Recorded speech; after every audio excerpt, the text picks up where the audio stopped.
Telangana assembly ఎన్నికల్లో దొంగ మాటలు చెప్పి కాంగ్రెస్ అధికారంలోకి వచ్చిందన్నారు బీఆర్ఎస్ వర్కింగ్ ప్రెసిడెంట్ కేటీఆర్. కార్యకర్తలు కష్టపడి పనిచేస్తే మల్కాజ్గిరిలో ఈసారి విజయం బీఆర్ఎస్దేనని ధీమా వ్యక్తం చేశారు. 200 యూనిట్ల లోపు విద్యుత్ బిల్లులను కట్టొద్దని కాంగ్రెస్ నేతలే చెప్పారని గుర్తు చేశారు. నిరుద్యోగ భృతిపై మంత్రి బట్టి ఇప్పటికే మాట తప్పారన్నారు. కాంగ్రెస్ హామీల నుంచి తప్పించుకుంటున్న తీరును ప్రజాకోర్టులోనే సాధికారికంగా ఎండగట్టాలని కార్యకర్తలకు పిలుపునిచ్చారు.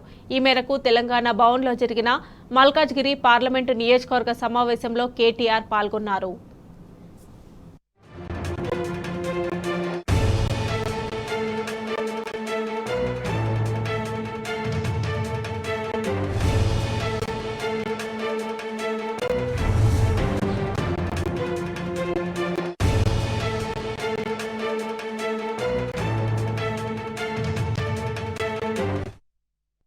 పార్లమెంటులో తెలంగాణ సమస్యల మీద పోరాడిన చరిత్ర బీఆర్ఎస్ పార్టీదే అన్నారు బీఆర్ఎస్ వర్కింగ్ ప్రెసిడెంట్ కేటీఆర్.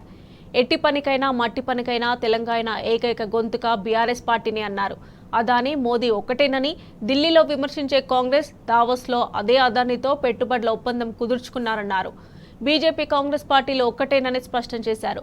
మల్కాజ్గిరిలో భారీ మెజార్టీ దిశగా కష్టపడదామని బీఆర్ఎస్ శ్రేణులకు కేటీఆర్ పిలుపునిచ్చారు.